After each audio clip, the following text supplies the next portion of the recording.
영광스럽던 옛날 용맹스럽던 다니엘의 경험과 유대 임금과 이방의 역사와 주의 선지 엘리야 바람 이를 기억합니다.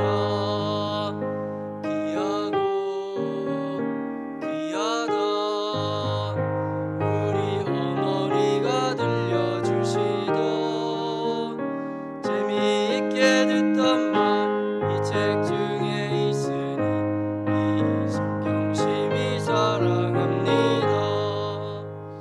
예수 세상 계실 때 많은 고난 당하고 십자가에 달려 죽임 당하니 어머니가 읽으며 눈물 많이 흘린 거 지금까지 내가 기억합니다.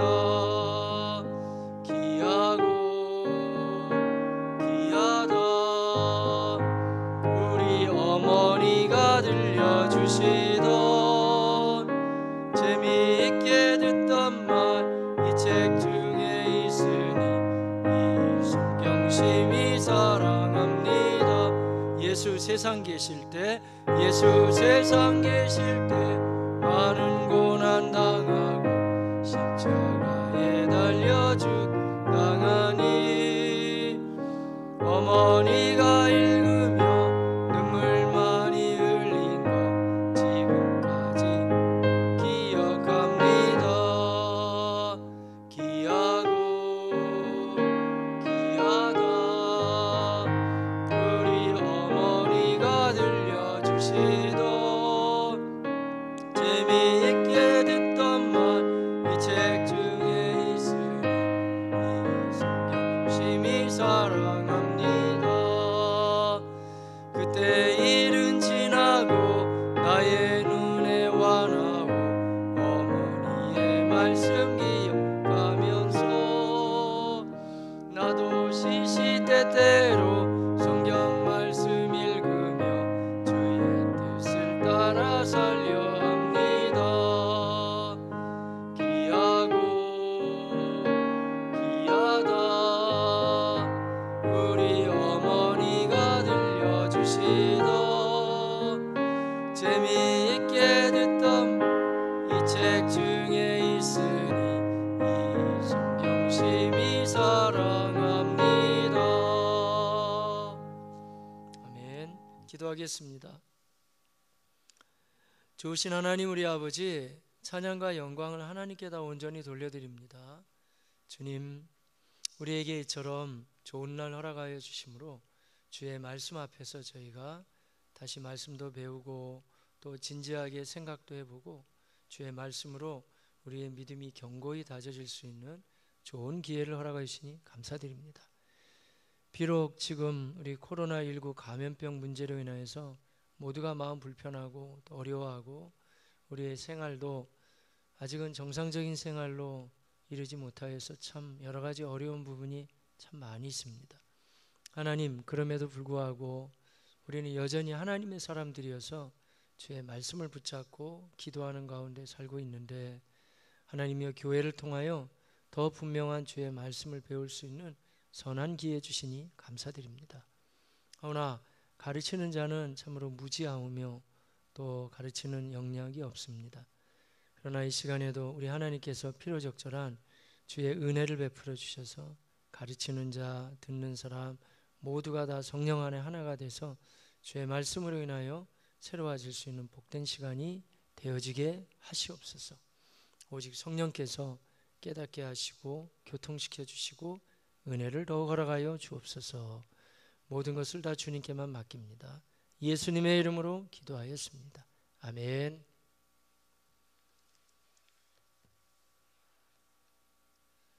자, 우리 한 주간 동안 우리 다들 평안하셨죠? 예, 우리가 다른 예배를 통하여서도 이렇게 만나고 함께 나누고 있지만 이렇게 성경 공부 통해서 우리가 함께 나눌 수 있는 시간 된 거 정말 너무 감사하게 생각합니다. 제 자리를 좀 옮겨볼게요. 예. 지난주에 이어서 이제 바로 우리가 이제 말씀에 들어가겠고요. 이 교재 성경 읽어지네 이 교제를 가지고 지금 계속 우리가 나누고 있어요. 그래서 오늘도 역시 말씀을 좀 나누겠고요. 자, 먼저 그 전에 우리가 해야 될 일이 한 두 가지 정도 있죠. 암송 점검을 해야 된다 했죠. 암송 점검. 우리 잠언 27장 17절 같이 볼게요. 시작. 잠언 27장 17절. 철을 날카롭게 하는 것 같이 사람이 그 친구의 얼굴을 빛나게 하느니라. 잠언 27장 17절. 가족이 계시면 같이 한번 점검해 보시고, 또 아니면 혼자서라도 과연 이 말씀을 내가 마음속에 잘 새겼는가 한번 생각해 보시길 바라겠습니다. 하나 더 우리 나눠볼까요? 우리 한 주간 동안 지금 성경을 읽어보셔야 되는데, 우리 성경을 읽으시되 한 창세기 44장까지 읽어야 됐죠. 생각보다는 어때요, 여러분? 이 분량이 적다면 적은 분량인데 또 많다면 많은 분량이거든요. 아마 이런 거 많이 체감했을 것 같으신데, 그냥 하루 읽기에는 읽을만 한데 이게 하루라도 늦춰지게 되면 분량이 많아가지고 좀 부담되거든요. 그래서 매일매일 우리 잠자고 밥 먹고 이렇게 하잖아요. 그런 식으로 이번 기회는 우리가 매일매일 성경을 내가 10페이지 정도는 꼭 읽어가겠다 마음으로 하면 좋을 것 같아요. 자, 이 시간에 시간은 많이 드릴 시간은 없고요. 그리고 또 혼자 계신 분도 계시고 하기 때문에 너무 많은 시간 들면 좀 약간 지루하는 것 같더라고요. 그래서 한 3분 정도 시간을 드릴 테니까 우리 가족끼리 아니면 옆에 있는 분들하고 한번 나눠보겠어요. 내가 창세기 1장부터 44장까지 읽어가면서 많이 나눌 수 있겠지만 아마 시간상으로는 1개 정도, 많아야 2개 정도 나눌 수 있을 것 같은데, 읽어가면서 가장 내 마음속에 다가왔던 구절들 시간에 좀 나누는 시간을 갖겠습니다. 자, 잠깐 나누도록 하겠습니다.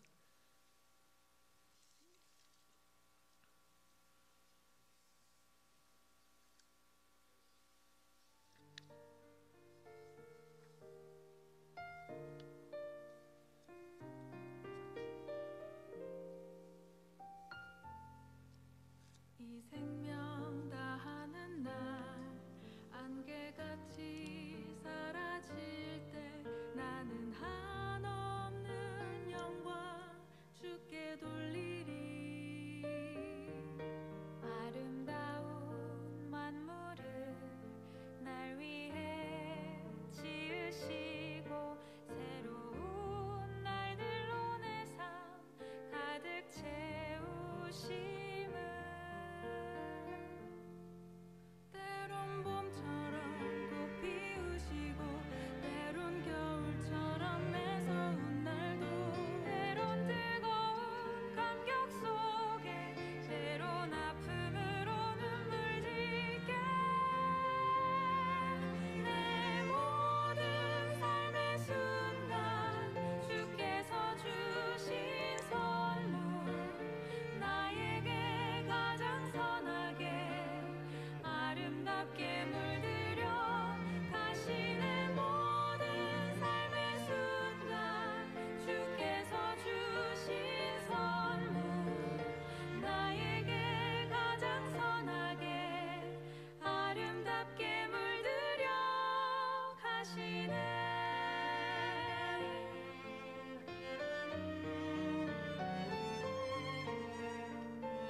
안개같이 사라질 때 나는 한없는 영광 주께 돌리리.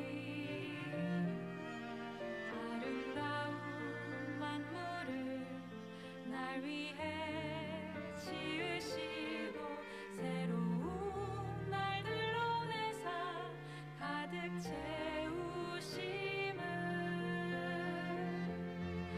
때론 봄처럼 꽃 피우시고 때론 겨울처럼 매서운 날도 때론 뜨거운 감격 속에 때론 아픔으로 눈물 짓게 내 모든 삶의 순간 주께서 주신 선물 나에게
자, 우리 이렇게 진지하게 잘 나누시기 너무 감사하죠.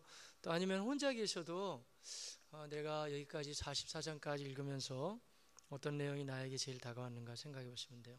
우리 여기 교육자 팀들도 저한테 물어봐서 제가 지금 잠깐 얘기했는데 창세기 12장 하나님 아브라함을 부르실 때 그 사건이 항상 창세기 볼 때마다 다가오지만 이번에도 제일 크게 참 잘 다가왔어요. 예. 또 이번 한 주간인데도 이렇게 순장님들을 통해서 저에게 질문하신 분들 많이 계시고 또 질문의 난이도도 꽤 어려운 경우도 많더라고요. 그리고 한편으로는 기쁘고 한편으로는 약간 부담됐던 게 기쁜 거는 우리 성도님들이 성경을 이렇게 보는데 그냥 보지 않고 참 진지하게 잘 보시는구나 이 기뻤고 또 하나는 그 궁금하신 걸 제가 100%다 풀어드려야 되는데 사실은 뭐 저에게도 그만한 역량이 있을까 하는 생각. 물론 제가 아는 거는 또 이렇게 보내드리고 또 필요한 부분은 제가 참고 서적들 좀 보면서 한번 말씀드린 경우도 있어요. 참 하여간 이렇게 성경에 대해서 많은 관심을 가지고 함께 하니까 감사하게 생각을 하는데요. 근데 매번 말씀드리지만 오늘도 역시 성경을 해석하는 하나의 원리에 대한 이야기를 잠깐 제가 말씀드리면서 오늘 내용을 들어갔으면 해요. 왜냐하면 그것 때문에 이단과 사이비도 나눠지고 이렇게 한국 교계가 지금 혼탁하고 뭐 신천지라든지 사이비들이 막 이렇게 혼란하게 만들거든요. 제가 종종 이야기를 하고 또 지난주에 이 책에도 나왔었는데 건강한 성경을 해석하는 방법은 이 성경 자체가 역사적인 배경으로 써졌잖아요. 그러니까 그 당시의 상황에 대한 이해가 분명해야 돼요. 그리고 오늘날에 있어서는 이 말씀이 어떤 의미인가 이 두 가지의 균형 관계가 성경 해석의 아주 건강한 모습이라고 할 수가 있어요. 말하자면 이 텍스트 자체에서 말하는 것이 이게 지금 BC 몇 년 전이냐 587년이냐 아니면은 뭐 700 몇 년이냐 정확한 이제 그래도 어느 정도 우리가 가늠 잡을 수 있는 시대 상황이 중요하고 또 당시에 그러면 이스라엘은 어떤 문제가 있었고 성경을 통해서 하나님은 지금 뭘 말씀하시는가 하는 이 성경 자체에 대한 이해가 먼저 필요하겠죠, 당연히. 그러고 나서 그것을 중심으로 해서 오늘날 그렇다면 21세기를 살고 있는 우리에게 이 말씀이 도대체 무슨 의미가 있는가? 그때 영어를 쓴다 그러면 텍스트와 컨텍스트, 그러니까 그 사이를 잘 조화되게 하는 게 이제 하나의 성경 해석이다 이렇게 말씀드릴 수가 있죠.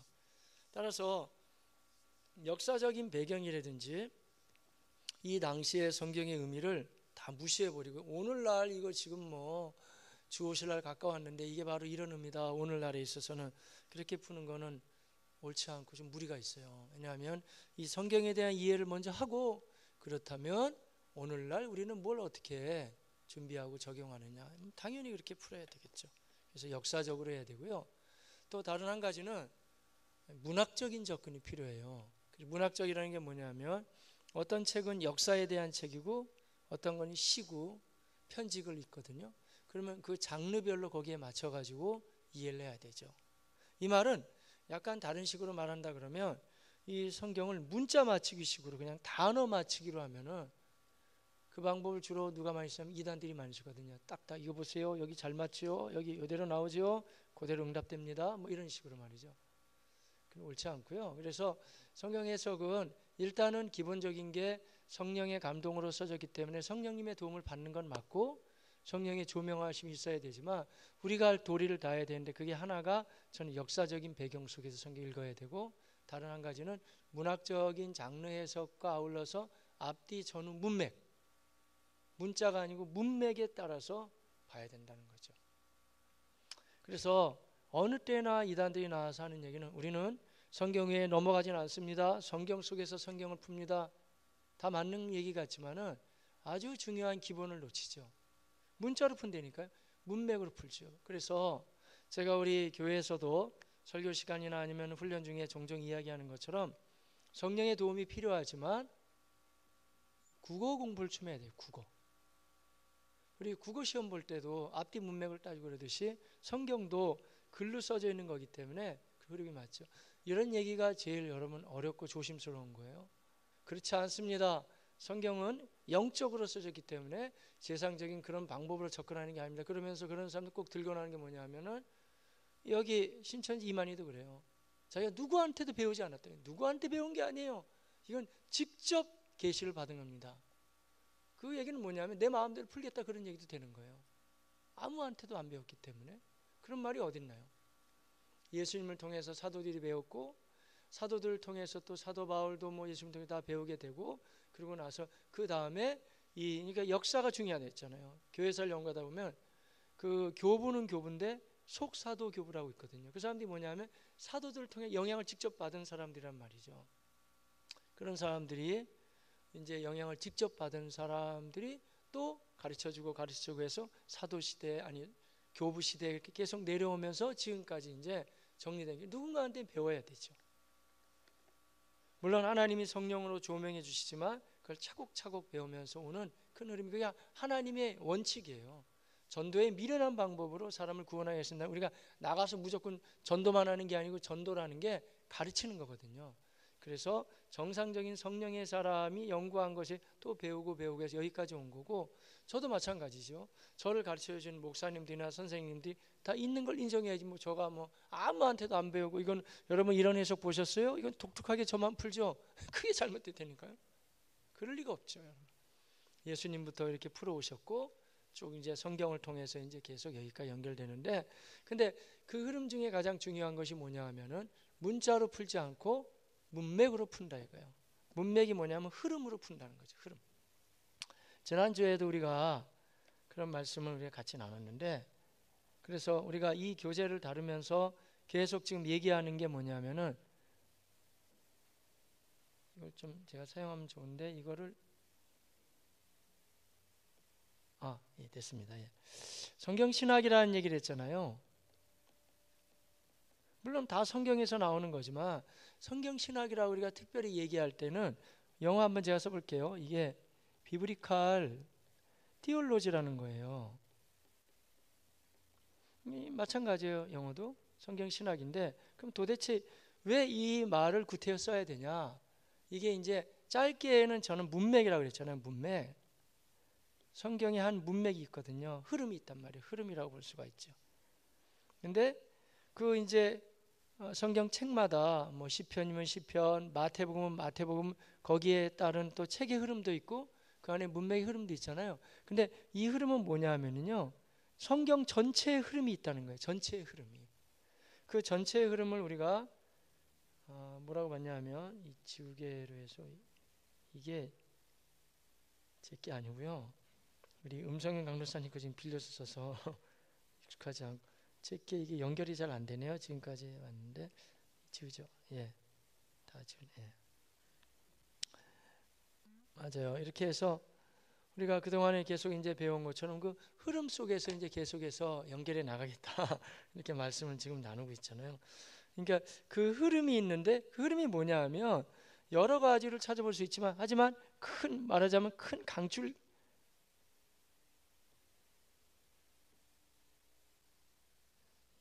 죄송해요. 다음 주에는 제 걸 가지고 쓸게요. 이게 잘 익숙하지가 않아요. 큰 강줄기가 있는데 강줄기가 하나님의 나라라는 강줄기를 찾아볼 수 있다 이거예요. 그래서 제가 지금 계속 나는 여기 이제 우리 사랑하는 성도님이 저한테 질문해주고 그런 내용도 참 중요한데 그건 이제 뭐 나쁘진 않지만 이 큰 강줄기 가운데 여기 뭐 지류들이 있잖아요. 뭐 이런 거 질문할 수도 있죠. 그렇지만 저는 아무래도 제가 흘러가는 게 큰 강줄기가 어떻게 흘러가느냐 하나님 나라라고 하는 어떻게 보면 성경 전체의 큰 흐름 그거를 이번 기회를 통해서 우리가 좀 나누겠다 이런 말씀이에요. 자 그래서 제가 여러분하고 나누는 시간이 사실 제한되고 질문도 많으시고 그리고 여러분의 학구적인 태도 제가 그럴 줄 알았습니다만 참 높이 삽니다 여러분들. 대단하다고 생각해서요. 제가 이 시간에는 책을 몇 권 소개하려고 그래요. 한 권은 뭐냐면 이제 성경은 그 역사적인 상황 속에서 진행됐기 때문에 그 말은 다른 말로 하자면은 팔레스타인이라고 하는 혹은 근동지방이라고 하는 그 지역을 중심으로 해서 얘기가 지금 진행되고 있거든요. 그렇기 때문에 불가피하게 우리가 성경을 통해서 접근해 가야 될 필요가 있는 게 있어요. 무슨 얘기냐면 이 화면이 나왔나요 지금? 예. 보면 이 왜 지금 전 세계로 봤을 때 여기 보이시잖아요, 여러분. 이 전 세계 얘기를 다 해야 되죠. 하나님 왜냐하면 전 세계를 다 지으셨으니까. 하지만 이제 앞으로 이제 들어가게 되는 성경 이야기는 전 세계를 다 지금 다루면서 하는 게 아니고요. 바로 이 부분을 중심으로 해서 다루게 되죠. 많이 가야 이스라엘과 터키 지역까지 가거든요. 그래서 이거를 올려보면 이쯤 되는 지역에 대한 이야기를 이제 계속 나누게 되죠. 그러니까 따라서 우리가 이 지리에 대한 것도 좀 알아야 돼요. 그럼 혹자는 이렇게 할 수도 있죠. 아니 성경 좀 배우려고 그랬더니 되게 어렵네요. 역사도 알아야 되고 지리도 알아야 되고. 왜냐하면 당연한 거 아닐까요? 그 역사적인 상황 속에서 이 지역에서 일어났기 때문에 거기에 지리도 좀 알 때 우리가 훨씬 성경이 가깝게 잘 다가오겠죠. 그래서 제가 책을 한 2권 소개할까 그래요. 그러니까 다 사실 필요는 없지만 특별히 뭐 관심이 많으신 분들 사서 보시면 유익하지 않나 생각해서요. 좀 소개해 볼게요. 한 권은 아주 저렴한 책이에요. 하지만 이 저렴하고 이 책 볼륨감에 비해서는 굉장히 좋은 책입니다. 이 지리에 대한 책들이 꽤 많이 나와 있거든요. 그리고 제가 가지고 있는 책도 몇 권 있어요. 좀 아주 두껍고 여러 가지 학자들이 쓰는 무게감 있는 책도 있는데, 하지만 이건 딱히 그렇다고 볼 수는 없지만 이게 우리나라에서 만든 거예요. 이 출판사에서 만들었고요. CM이라는 데서 했는데 그 오광만 교수님이 책을 또 감수해 줬는데 이분도 뭐 연구를 많이 하시는 분이거든요. 책이 아주 좋은 책이에요. 그래서 여기 보면 여러분이 이제 성경을 지금도 읽으실 때 창세기도 그렇고 출애굽기 쭉 읽어 나가실 때 이 책을 옆에 갖다 놓고 이렇게 지도를 짚어가면서 보면 훨씬 도움이 되지 않을까 싶어서, 제가 쓴 책이면 이렇게 추천하기 어려운데 남이 쓴 책이니까 뭐 이거 사고 안 사고는 저하고는 상관이 없는데, 그러니까 좀 괜찮은 것 같아서 이 책이 좋지 않겠는가. 또 얼마나 하고 또 저한테 물어보시는 것 같으시네 지금. 여기 써져 있기는 한 8,500원 써져 있는데 모르죠. 또 다른 인터넷에서 시키면 약간 더 저렴하게 살 수 있지 않나. 아주 얇지만 좋은 책이에요. 그래서 한번 꼭 구비해서 성경 볼 때 같이 보시면 생각보다 굉장히 유익해요. 이거 말고도 더 좋은 지도책이 있을 수는 있는데 그냥 이 정도만 하시면 충분할 것 같아요, 제가 보기에. 그리고 하나는 이번에 비싼 책을 한번 소개해 볼게요. 근데 너무 질문이 많아가지고 제가 다 답을 하기는 어려울 것 같다 싶어서, 비싸고 아까 이렇게 얇고 저렴했잖아요. 얇고 저렴해. 이번엔 두껍고 비싼 책이에요. 엄청 두껍죠? 두꺼워요 아주. 그런데 아니 우리가 성경 공부하는데 아니 이 정도 책까지 봐야 됩니다.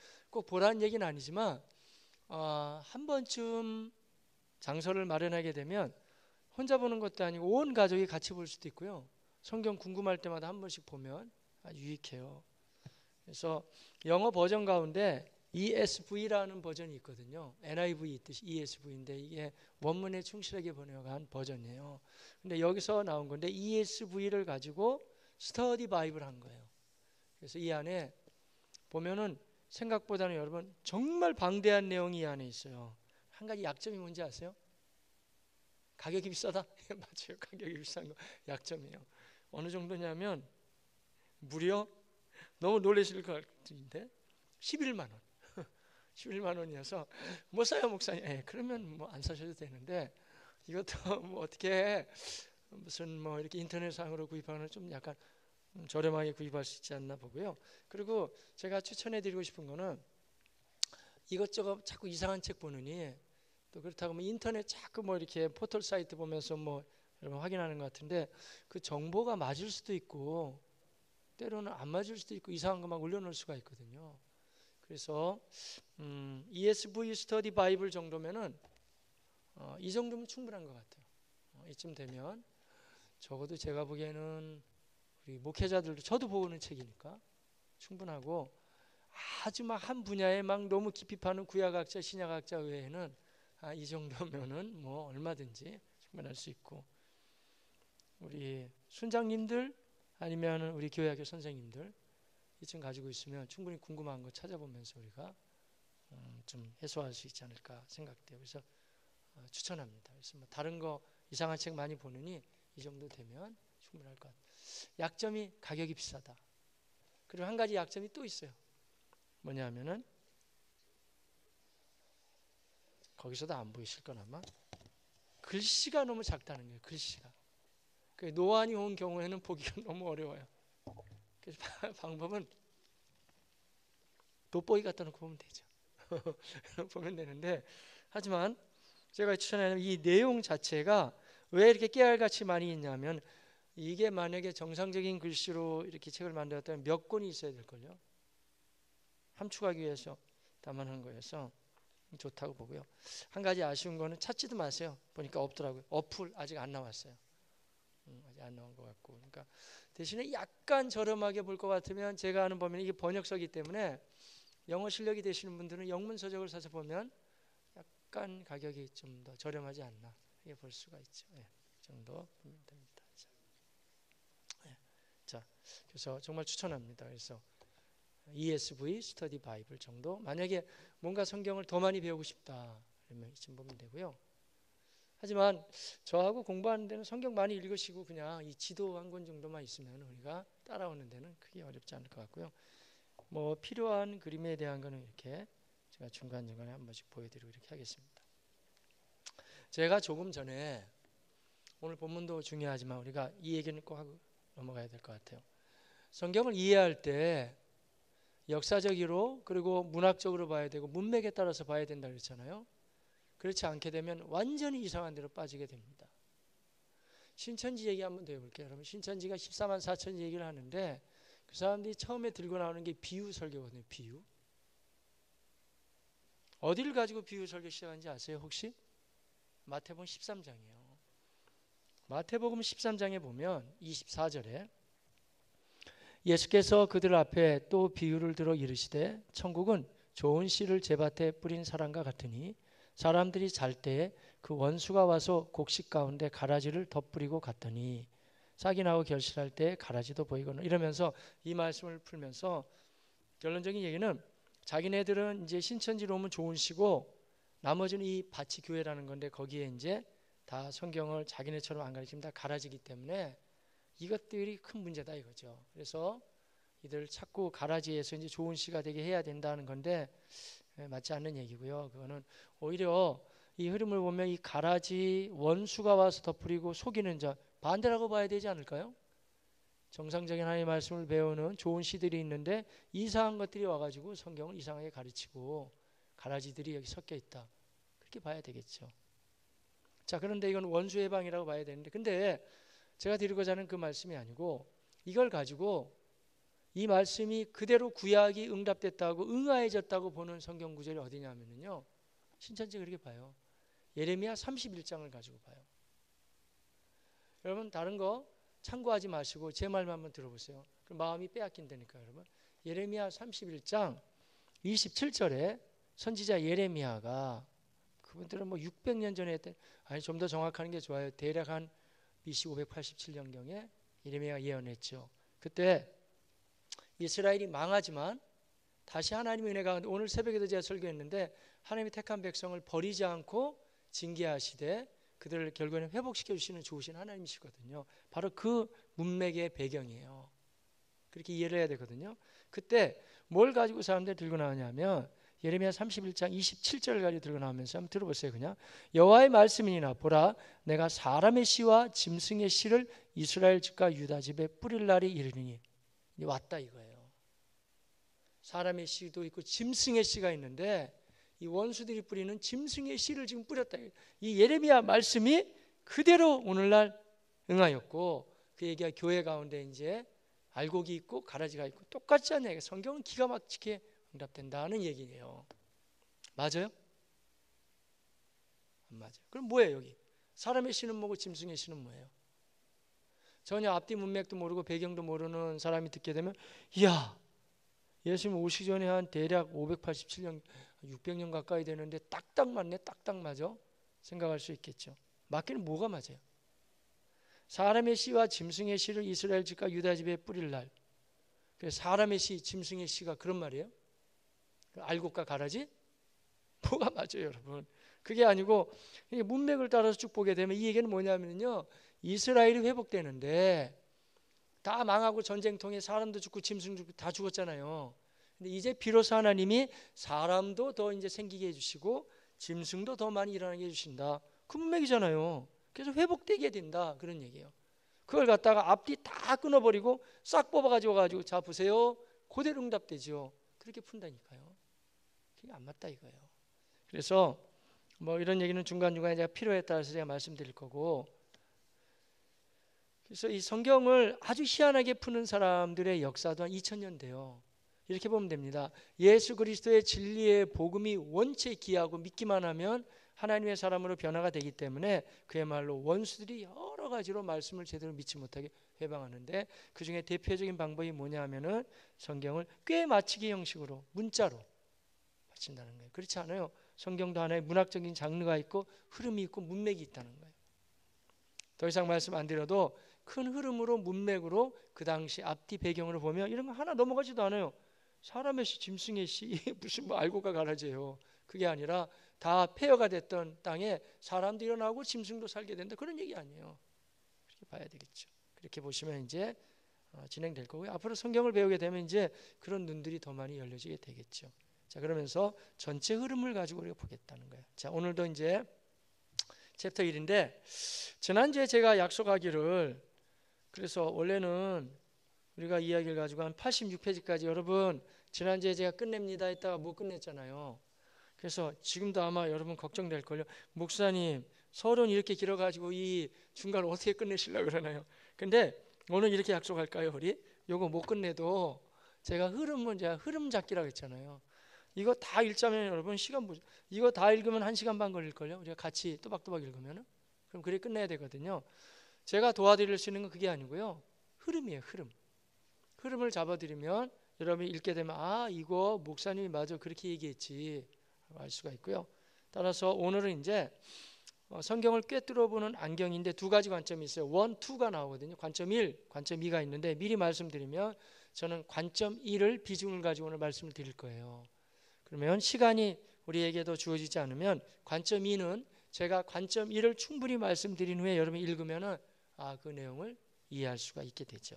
자, 그래서 미리 그렇게 말씀드리니까 그렇게 알고 하시면 됩니다. 자, 우리가 한번 읽어갈게요. 관점 1, 관점 2. 혹시 제가 또 잊어버릴까 봐 미리 말씀드리면 다음 주까지 성경을 읽어오셔야 될 본문은 70페이지까지 봤잖아요. 또 70을 더하게 되면 대략 출애굽기 36장 돼요.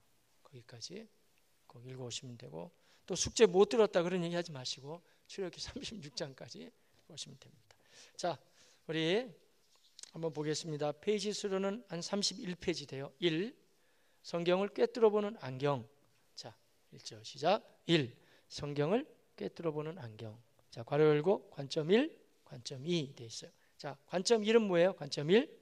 성경은 누가 왕이냐를 다룬 싸움 이야기이다. 근데 지난주에는 하나님 나라 이야기 많이 하면서 왕이냐 이 얘기는 많이 했는데 오늘 한 가지 더는 뭐냐면 싸움의 이야기야. 싸움의 이야기다, 그런 얘기고요. 다음에 두 번째 관점 2는요. 관점 2. 셋 계열은 가인 계열과 섞이면 안 된다. 예, 이거는 제가 관점 2를 충분히 설명하게 되면 여러분이 아시게 되는데, 경건한 사람이 세상에 파묻혀서 살면 안 되고, 그렇다고 해서 혼자 떨어져서도 안 되고, 그들이 경건한 사람이 경건치 못한 인생까지 정복하고 변화시켜야 된다, 그런 거예요. 이걸 소위 뭐라고 그러냐면 여러분 크리스천 월드뷰 세계관인데, 예수 믿는 사람들이 세상을 보는 관점이 세 가지가 있어요. 세 가지가 뭐냐면요, 이런 중요한 것은 제가 한 번씩 적어볼게요. 하나는 뭐냐면요, 하나는 대립의 관점을 보는 거예요. 저런 세상은 다 썩어질 세상, 저것들은 다 없어져야 돼 하면서 세상은 완전히 끊어버리는 거예요. 근데 이 관점은 굉장히 경건한 것 같은데 성경적이진 않아요. 두 번째 관점은 뭐냐면요, 타협의 관점이에요. 타협. 그냥 뭐 주는 거 다 받아먹고 다니고 오라는 데 다 가고 옳은 것 같죠? 옳지 않아요, 여러분. 마실 거 다 마시고 볼 거 다 보고 할 거 다 이러면은 뭐가 되겠냐고요. 그리고 지금 우리가 다루는 건 이거예요. 이 문제가 생겼다는 거예요. 경건한 사람이 타협했단 말이에요. 그러면 대립도 아니고 타협도 아니고 세 번째는 뭐예요? 변혁이에요. 변혁. 변화라고 할 수도 있죠. 이 경건한 사람들이 안 경건한 사람까지도 변화시켜 나가야 된다는 거죠. 그래서 우리가 읽은 것처럼 이 창세기는요, 족보에 대한 이야기예요. 족보에 대한. 창세기에 대한 이야기인 반면에 이 창세기 안에는 다 족보에 대한 이야기를 쭉 진행하거든요. 그거를 히브리 말로는 톨레도시라 그러는데, 이 창세기에는요, 의외로 이 톨레도시, 이제 히브리 말 한번 써볼게요. 톨레도시라 그래요.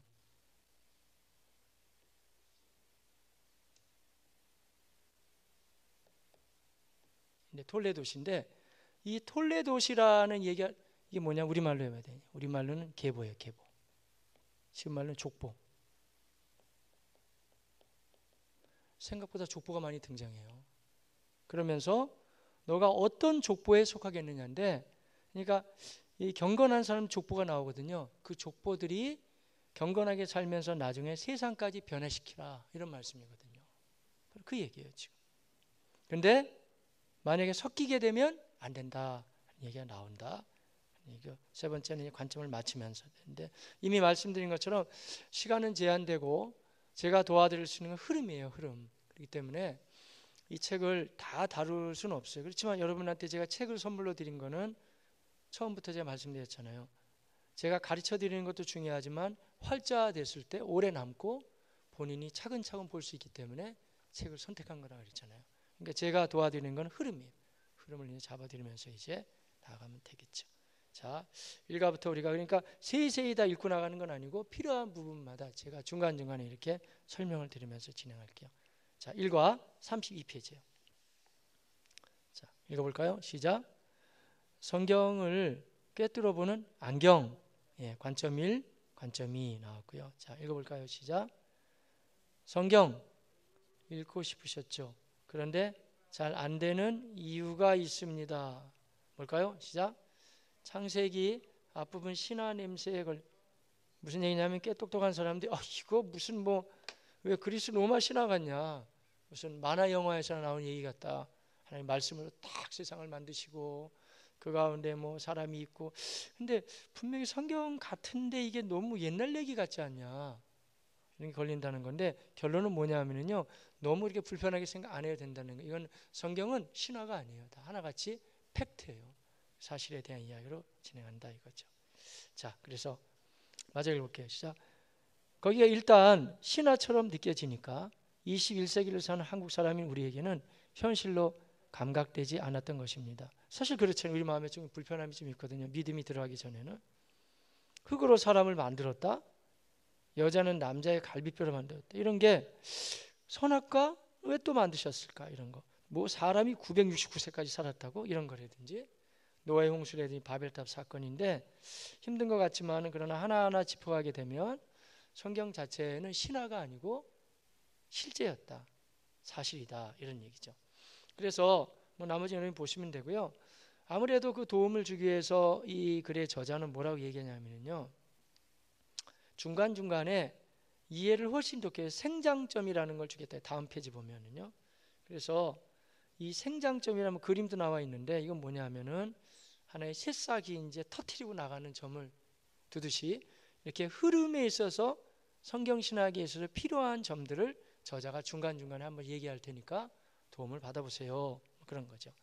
그래서 이 성경이 읽어지네 여기 교육원을 이분들은 생장점이 터지는 그 교육원 그런 식으로 부르는 것 같더라고요. 그래서 이 부분을 강조하겠다는, 이 생장점이 뭐냐면요, 성경 신학적으로 더 쉬운 말로 하면 흐름상으로 꼭 필요한 내용들을 중간중간에 이야기를 하겠다 하는 말씀이죠. 예. 아주 친절하게 잘 설명해주고 있어요. 자, 그래서 나머지는 쭉 보면 되고요. 그래서 이렇게 신화 같고 옛날 얘기 같지만은 이렇게 생장점을 대하고 하나하나 배워나가게 되는데, 특별히 두 개의 안경을 가지게 되면 확실히 이게 신화가 아니고 진짜였구나 걸 믿게 된다는 것이죠. 자, 맨 밑에 줄에서부터 보는 게 낫겠네요. 하나, 둘, 셋, 넷, 다섯, 여섯째. 그래서 시작. 그래서 안경을 맞춰 드리려고 해요. 이거 끼시면 그게 보일 거예요. 성경이 처음부터 끝까지 일단 확 보인답니다. 제가 흐름 말했잖아요. 그래서 렌즈가 두 개예요. 관전 포인트 1, 그 다음에 관전 포인트 2 이렇게 하기로 하죠. 다른 말로 하자면 관점 1, 관점 2인데 자 밑에 시작. 관점 1, 관점 2.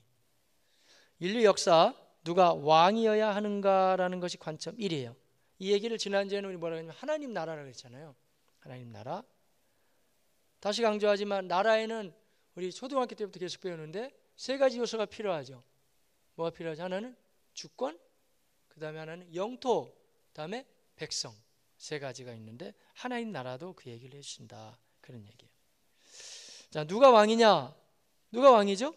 창조주이신 하나님이 왕이냐? 아니면 인간 누군가가 왕이냐? 다른 것이 성경이다 보면 돼요.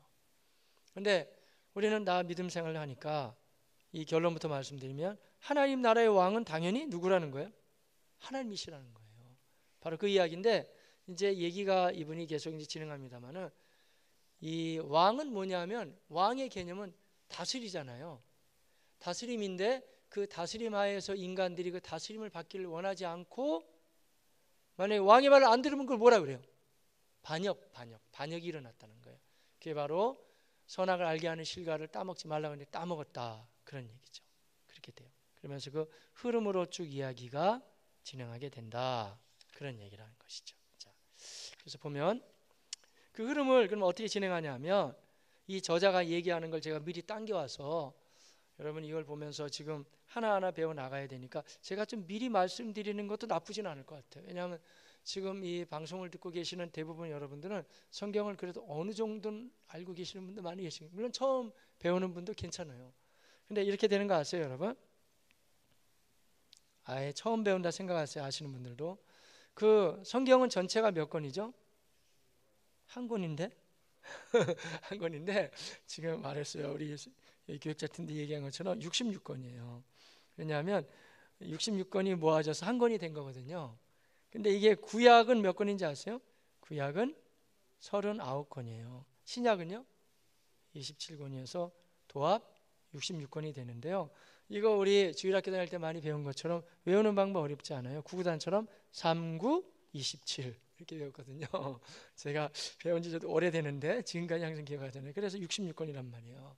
하는데 지금 우리가 구약을 나누고 있잖아요. 구약을. 그래서 구약 39권에 대한 흐름을 이 책에서 계속 나오긴 합니다만은 먼저 제가 말씀드리고 이제 보는 게 훨씬 더 흥미로울 것 같아요. 제가 그렇게 보기로 할게요. 성경은 이런 게 있어요, 여러분. 뭐 성경을 분류하는 방법이 꽤 다양해요. 특별히 구약만 해도 오경으로 보고 선지서로 보고 성문서로 보고 그래요. 어렵죠, 이렇게 되니까 얘기가. 우리는 그런 식으로 접근할 생각은 없고요.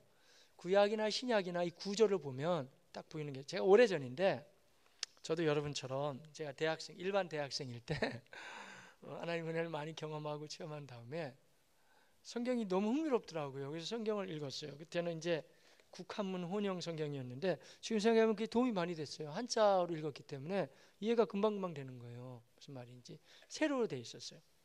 그때가 좋은 것 같아요. 그때는 세로는 이렇게 보면서 말이죠. 아멘, 아멘 이렇게 믿는다는 거예요. 요즘은 이게 옆으로 해가지고 그럴까? 맞을까? 자꾸 이런다는 거예요. 그래서 아무래도 아멘 하면 좋은 것 같아요. 그래서 그때는 아멘 하면 많이 봤거든요. 근데 보면서 제가 더 알고 싶다 성경을. 근데 그때 여러 분위기가 성경 배울 데가 없는 거예요.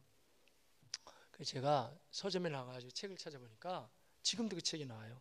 보셔도 좋은데 지금 그냥 이 책이나 열심히 보세요. 또 보면은 헷갈리니까.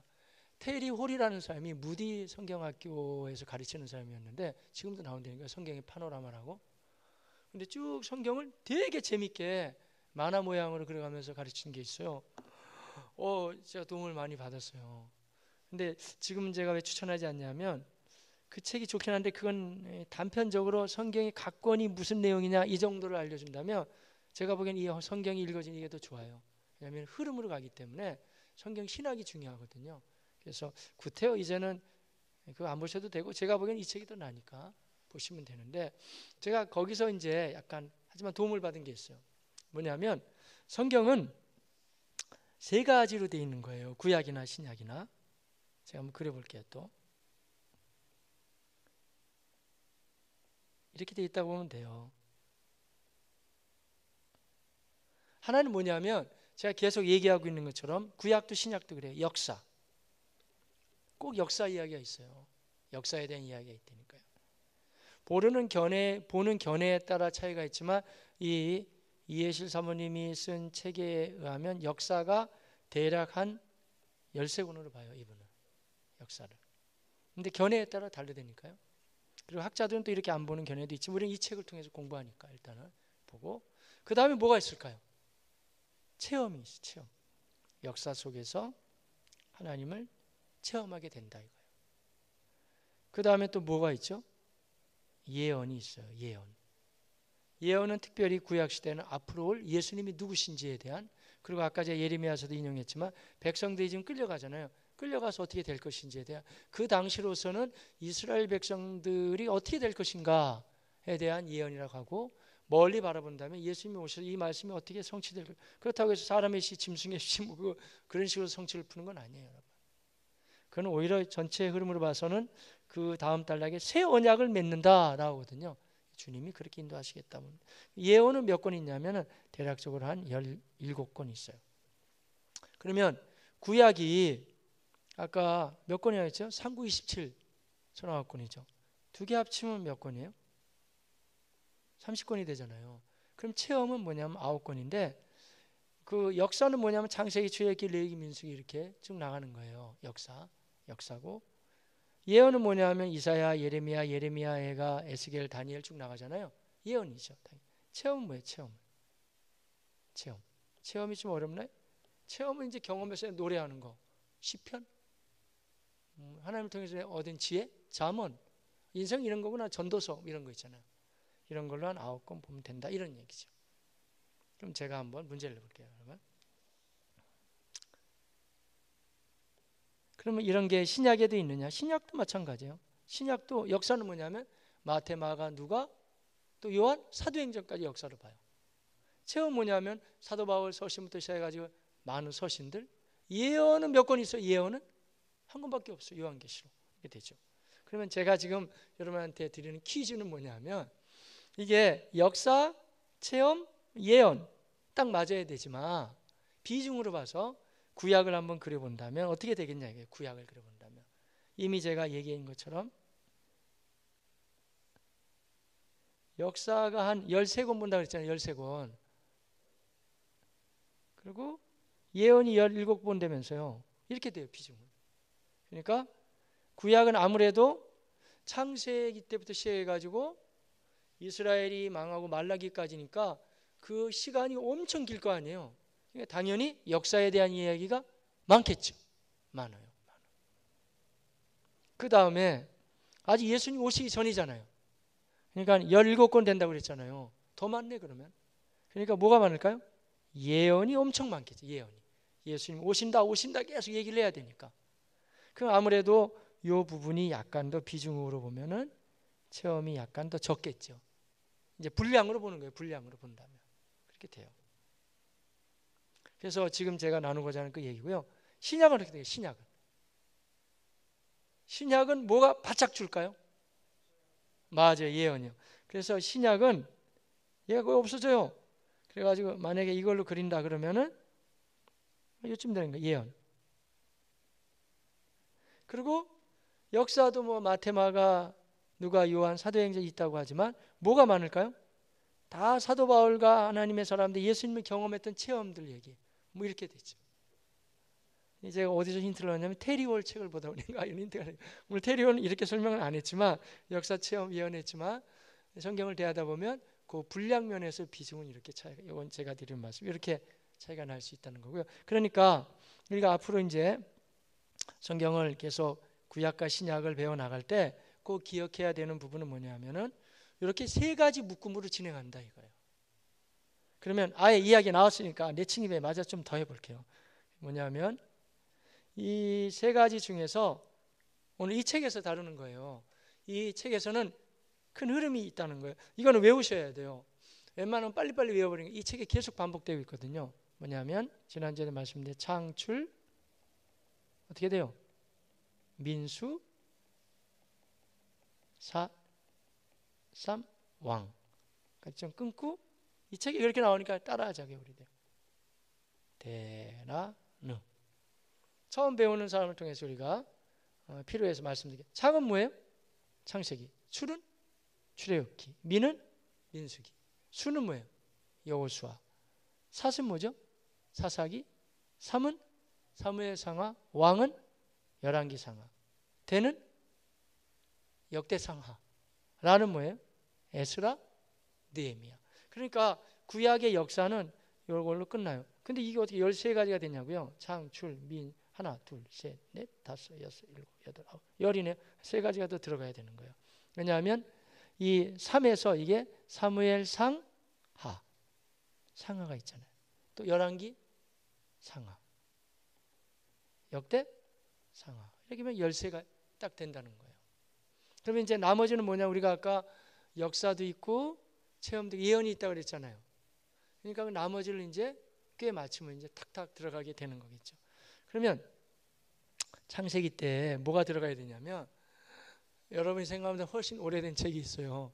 창세기 배경에 쓰여진 책이 구약에 뭔지 아세요? 욥기예요.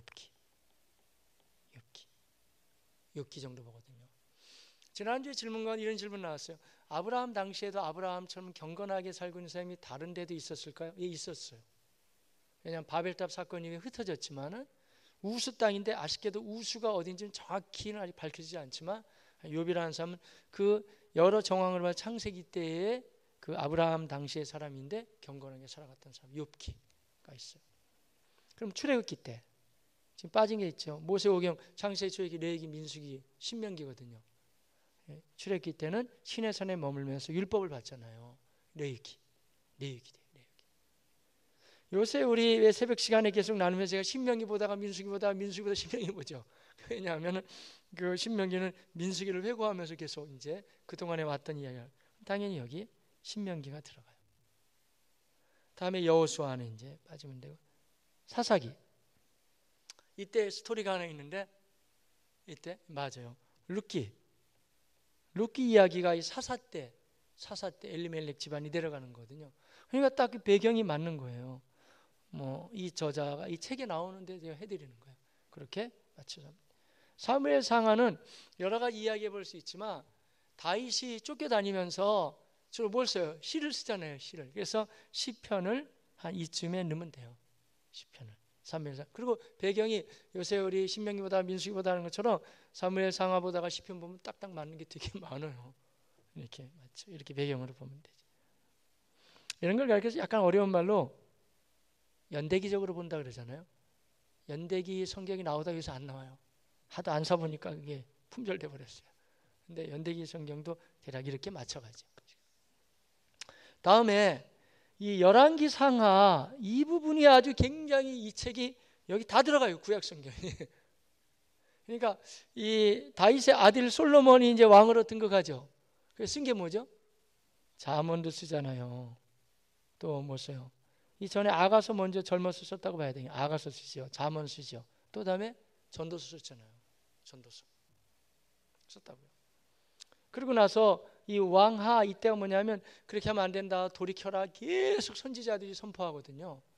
그래서 말하자면 여기에 제가 아까 말씀드린 거 생각나요? 선지서가 몇 권이나 했죠? 17권이잖아요. 17권. 그럼 17권이 다 들어가나요? 그래서 이스라엘 역사로 이렇게 진행해 나가신다. 그런 말씀이죠. 개념은. 자, 좀 읽어볼게요.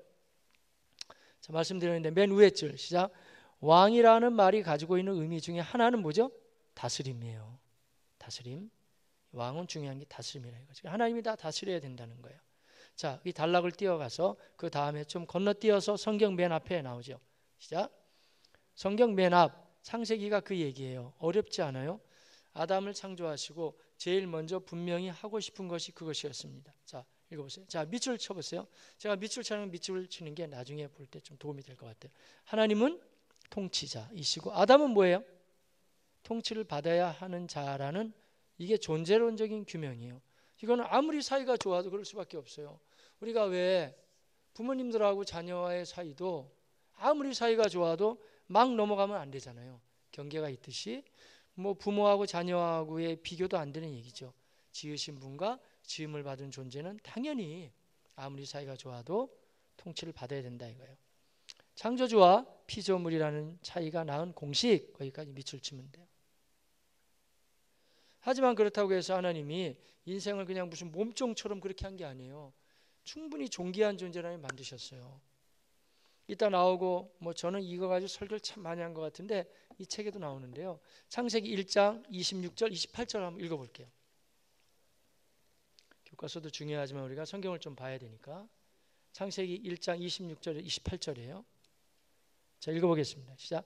하나님이 이르시되 우리의 형상을 따라 우리의 모양대로 우리가 사람을 만들. 하나님의 모양대로 만들. 왜 우리라는 표현을 쓸까요? 성삼일체 하나님이시니까. 다음에 자, 그들로 바다의 물고기와 하늘의 새와 가축과 온 땅과 땅에 기는 모든 것을 다스리게. 아니, 다스리시는 분이 하나님이시잖아요. 근데 사람한테도 다스리는 권세를 주셨잖아요. 하지만 그럼에도 불구하고 하나님과 사람 사이의 경계는 있어야 된다는 거죠. 사람에게 다스림을 줬지만. 27절 시작. 하나님이 자기 형상 곧 하나님의 형상대로 사람을 창조하시되 남자와 여자를 하나님의 형상이 우리 속에 있는데 첼렘이란 말인데요. 우리 속에 하나님의 형상이 있는데 이게 얼마나 존귀한 존재예요.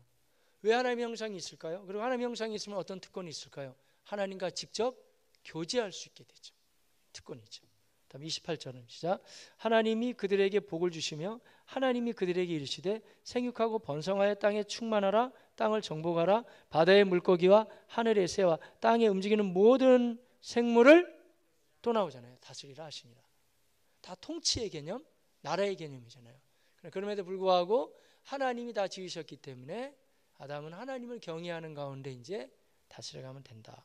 그러니까 하나님이 아담을 무슨 몸종처럼 그렇게 만드신 게 아니고 존귀한 존재를 지으셨으나 하나님의 통치 아래에 들어가는 게 좋다는 거예요. 왜 그럴까요? 하나님 무조건 다스리고 싶어서? 그게 아니고 인간의 유한한 존재인 걸 아시기 때문에 하나님 울타리 안에 있는 게 훨씬 더 행복하고 평안한 거예요. 사람은요. 그래서 주님이 그렇게 말씀하시죠. 이야기를 시편으로 좀 껑충 띄어서 한번 볼까요? 얼마나 우리가 존재한 존재가 됐는지. 저는 요새 기도할 때마다 이걸 좀 요새 묵상하며 암송하는데 할 때마다 너무 귀하더라고요. 시편 8편 1절 이하예요. 다윗의 고백인데 같이 보겠습니다. 시편 8편 1절 이하. 시작. 여호와 우리 주여 주의 이름이 온 땅에 어찌 그리 아름다운지요. 주의 영광이 하늘을 덮었나이다. 그다음에요. 주의 대적으로 말미암아 젖먹이들의 입으로 권능을 세우시며 이는 원수들과 보복자들을 잠잠하게 하려 하심이니이다. 예. 그러면서 주의 손가락으로 만드신 주의 하늘과 주께서 베풀어 두신 달과 별들을 내가 보니 나오잖아요. 사람이 무엇이기에 주께서 그를 생각하시며 인생이 뭐냐 이거죠. 인자가 무엇이기에 주께서 그를 돌보시나이까. 어떻게 고백해요? 그를 하나님보다는 어떻게 해요? 조금 못하게 하시고 하지만 영화와 존귀로 관을 씌우셨. 보세요 여러분. 결코 시시한 존재가 아니에요. 존귀한 존재를 지음을 받았고 다스릴 수 있는 존재가 됐죠. 단 하나님과의 관계성 가운데서는 그분은 창조주고 우리는 지음을 받았기 때문에 하나님의 언약의 이 관계 속에서 순종하면서 잘 가면 되죠. 그래서 하나님이 사람을 지으시되 그냥 막 부리는 노버트로 짓지 않고 허수아비로 지은 게 아니고 인격적인 존재로 만들었다는 게 그게 바로 언약이라는 거예요. 거기 나와요. 바로 보면은 왜 그림 있는 거 있잖아요. 거기 그림 머리 위에 하나 둘 올라가면 이 설정은 시작. 이 설정은 계약이라는 방법으로 공증되었답니다. 이 계약 동그라미 쳐보고 표현이 딱딱하면 언약이라고 합니다. 언약. 언약이라는 표현으로 해서 선악과를 통해서 하나님과의 관계가 맺어지게 되는 거예요. 따먹지 마라. 하나님 말씀하셨죠. 나머지는 쭉 보시면 알고요. 하나님 뭐라고 말씀하셨냐면은 이렇게 말씀해요. 성경을 볼 필요가 있죠. 다시 창세기로 와서 하나님과 언약 관계를 읽고 가야 되니까 다 주신 다음에 이렇게 말씀하셨어요. 창세기 2장 16절 17절 시작. 여호와 하나님이 그 사람에게 명하여 이르시되 동산 각종 나무의 열매는 내가 임의로 먹되 선악을 알게 하는 나무의 열매는 먹지 말라. 내가 먹는 날에는 반드시 죽으리라 하시니. 자, 그러니까 사람들과의 인격적인 첫 번째 언약은 뭐예요? 선악과를 통한 언약이에요. 그러면 이 사람이 행동으로 그것을 안 따먹어야 되잖아요. 이걸 약간 어려운 말로 하자면 조직시장에서는 이걸 행위로 안 해야 되니까 행위 언약이라고 해요. 행위 언약. 행위로 지켜야 되는 거예요. 따먹지 마라 말씀하셨죠. 그런데 안타깝게도 통치를 거부했어요. 다음 페이지 35페이지 와서 보면 맨 위에 줄. 자, 시작. 그런데 하나님의 통치를 거부했어요. 하나님이 그렇게 아름다운 세상을 지어줬지만 하나님의 통치를 다 거부하게 됐어요. 제가 지금 여러분하고 진도 나가기 바빠서 그런데 여러분 에덴 동산 궁금하지 않아요? 진짜 있었을까 없었을까 이런 거? 제가 에덴 동산 사진도 찍어 왔어요. 그래서 지금 그래서 제가 찍어 온 건 아니고 필요한 사진을 제가 가지고 왔는데 그 에덴 동산에 대한 거, 거기 에덴 동산에 대한 것도 사람들이 여러 가지 의견들이 많이 있거든요. 에덴 동산이 어디 있었을 것 같으세요? 이런 얘기하자면 참 얘기할 게 많은데 이 학자들 의견이고요. 제가 어디서 찍어 왔냐면 이거 제가 이 책하고 저하고 출판사랑 아무 상관없어요. 근데 여기서 찍어 왔는데 보이세요? 그림? 보이죠? 이 뭐 나머지 설명은 보시면 되고 이게 어떻게 되냐면 여기 보면 에덴이라는 거 에덴 여기 위에 이게 어느 지역이냐 하면요 이게 터키 지역이에요. 터키 지역인데 여기 보면은 요 강이 있어요. 이 티그리스 강이라고 있죠. 여기 밑에는 유프라데스 강이라고 있잖아요. 예?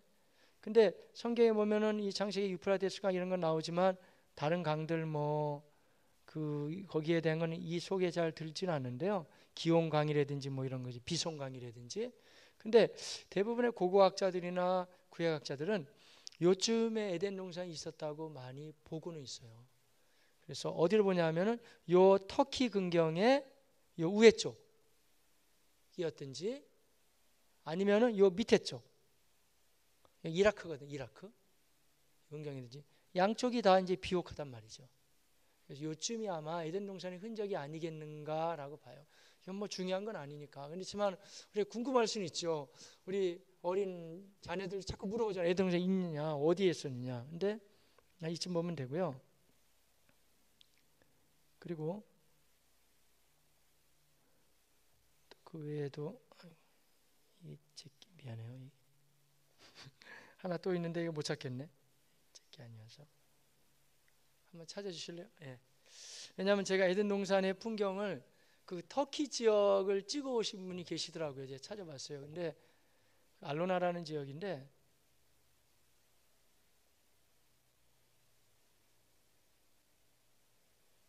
감사해요. 예.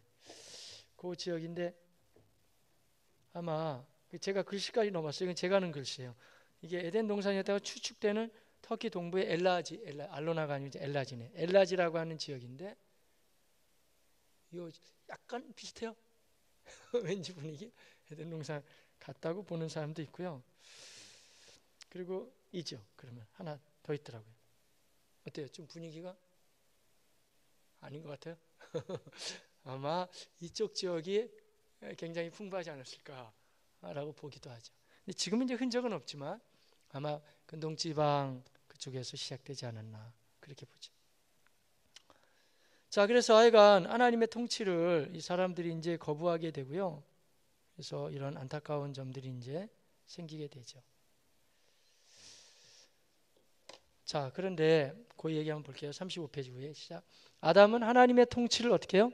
거부했어요. 이걸 반역이라고 반역. 그러자 인격을 가진 자인으로서 거부했습니다. 밑줄 쳐보세요. 다 하나님의 통치를 거부. 제가 불러주는 건 다 밑줄 치는 게 좋을 것 같아요. 창조주 통치자를 거부하고 보니 그러면 그 이후에 누가 통치자가 될 것인가에 대한 문제가 대두하게 됐죠. 하나님을 거부해버렸어요. 통치자로. 누가 돼요 그러면? 인간이 왕이 돼요. 왕 중에서 누가 왕이 될까요? 힘센 놈이 왕이 되는 거예요. 그 왕이 돼가지고 그래서 지금부터 이제 힘의 역학관계가 이루어지는 거예요. 싸움 잘하고 힘센 사람이 왕이 돼가지고 그러면서 서서히 생기게 된 게 하나의 이제 나라, 국가라는 공동체가 생기게 되죠. 원래 하나님 나라의 개념이었는데 하나님을 거부함으로 불가피하게 등장했던 공동체 중에 하나가 국가의 모습으로 나타나게 된다 이런 거예요. 성경의 관점은 그런 거예요. 그러니까 사회학에서는 다른 식으로 보는지 모르지만 성경은 그렇게 보죠. 그래서 이렇게 됐다. 그 얘기인데 자, 쭉 읽어보면 여러분 아시게 돼요. 그래서 거기 우리가 글씨체가 다른 글씨로 바꾸게 돼요. 나도 내 나라 이스라엘을 세우겠다는 말씀하시는 거. 그 위에 보면은 주권을 가진 자들입니다. 이 왕들은 공동체 조직인 나라, 국가의 구심점이 됩니다. 그래서 인간 나라를 세우게 됐다는 거예요. 자, 그러면서 이제 창세기에도 맨 그런 얘기가 등장하면서 이제 아까 족보 얘기했잖아요. 그래서 좋은 족보도 있지만 나쁜 족보들이 등장해가지고 이제 왕으로 세워나가는 게 있다 이거죠. 하지만 이제 하나님은 물러서지 않으시고 하나님의 나라를 세우기를 원한다는 거예요. 그러나 시작. 그러나 참 왕이신 하나님도 가만히 그대로 물러서지 않으시네요. 자, 밑줄 쳐볼게요. 하나님도 흘러가는 세계사 속에 당신의 나라를 세우십니다. 창세기 12장 누구를 통해 세울까요? 아브라함. 그래서 말이죠, 여러분. 우리는 이름 자체가 이게 창세기이기 때문에 다 창조에 대한 이야기인 것 같잖아요. 근데 의외로 창조에 대한 이야기는 많아야 11장까지밖에 없어요. 남은 12장부터 50장까지는 훨씬 더 많은 볼륨을 차지하고 있는 게 4명의 족장의 이야기죠. 왜 그럴까요? 아담 이후에 인간이 실패했지만 하나님이 경건한 아브라함을 통해서 다시 하나님 나라의 비전을 가지고 세워나간다. 그런 거죠. 읽어볼 필요가 있어요. 창세기 12장 1절이에요. 시작. 여호와께서 아브라함에게 이르시되 너는 너의 고향과 친척과 아버지의 집을 떠나 내가 내게 보여줄 땅으로 가라. 내가 너로 큰 민족을 이루고 내게 복을 주어 내 이름을 창대하게 하리니 너는 복이 될지라. 너를 축복하는 자에게는 내가 복을 내리고 너를 저주하는 자에게는 내가 저주하리니 땅의 모든 족속이 너로 말미암아 복을 얻을 것이라. 자, 그래서 이제 아브라함을 불러내면서 하나님이 그 일을 진행해 나가신다. 아브라함은 꽤 멀리서 이동해 왔어요. 이라크 근경에서 거기서부터 이동해서 이제 하란을 거쳐서 이제 오게 되죠. 자, 그러면서 하나님의 부르심을 받게 되는데요. 자, 관점 1. 그래서 시작.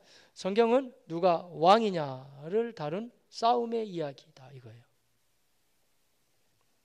자, 그러면 우리가 관점 1인데 관점 2를 먼저 참고적으로 볼 필요가 있어요. 왜냐하면 시간이 제한되기 때문에 61페이지로 가서 관점 2는 뭘까요? 아까 서론에 좀 이야기를 나눴긴 했습니다만은 시작. 관점 2. 셋 계열은 가인 계열과 섞이면 안 된다. 오히려 정복해야 된다. 도망가도 안 되고 타협해도 안 되고 뭐예요? 변화시켜야 된다. 정복해야 된다. 그 말씀으로 진행하게 되죠. 자, 다시 35페이지로 와서 우리가 한번 읽어볼게요. 자, 하나님 나라로 표명되는 시작. 하나님 나라로 표명되는 유형국가 이스라엘이 바로 그 나라, 하나님이 원하는 나라를 세우기. 이스라엘이 완벽했다는 것이 아니고 하나님의 계획이 보란 듯이 모범적인 나라를 세워서 흩어진 다른 나라까지 하나님을 다 믿게끔 하시기를 원하는 하나님의 변혁적인 모델을 하나님이 원하셨다는 거예요. 제가 불러드린 좀 밑으로 한번 쳐보시 나갈게요. 국가의 시작. 국가의 표본입니다. 하나님은 그렇게 하고 싶었던 것입니다. 그 다음에 모범적인 모델 나라로 만드셔서 어디를요? 이스라엘을 만드셔서 세상 나라 백성들을 하나님 나라로 돌아오게 하고 싶으셨습니다. 그게 행복이에요. 하나님께도 행복이지만 사람들이 가장 안전하고 행복이 되니까요. 자, 그래서 그 다음 줄 한 칸 건너뛰고 이렇게 시작. 이렇게 성경을 한마디로 하나님 나라의 역사. 자, 밑을 쳐봐. 하나님 나라의 그것도 왕의 역사예요. 왕. 하나님 나라의 왕은 다시 강조하면 누구시라고요? 하나님이시라는 거예요. 그래서 세계사 속에 진정한 왕은 하나님이시다. 하지만 이 왕은 폭력이 아니고 세상 왕들은 다 폭력으로 달 수 있지만 이 왕은 사랑으로 통치하신다. 바로 그 얘기가 바로 성경 이야기예요. 맨 마지막 줄에서 두 번째. 이 왕의 나라로 들어와라. 그리고 하나님의 사랑에 항복을 해라. 아브라함으로 인하여 모든 민족이 이제 복을 받게 된다. 이게 하나님 나라의 계획이고요. 자, 이번은 생장점을 여기 뭐 국민 주권 영토에는 이건 여러분 읽어보시면 되고요. 제가 생장점을 하나 드릴게요.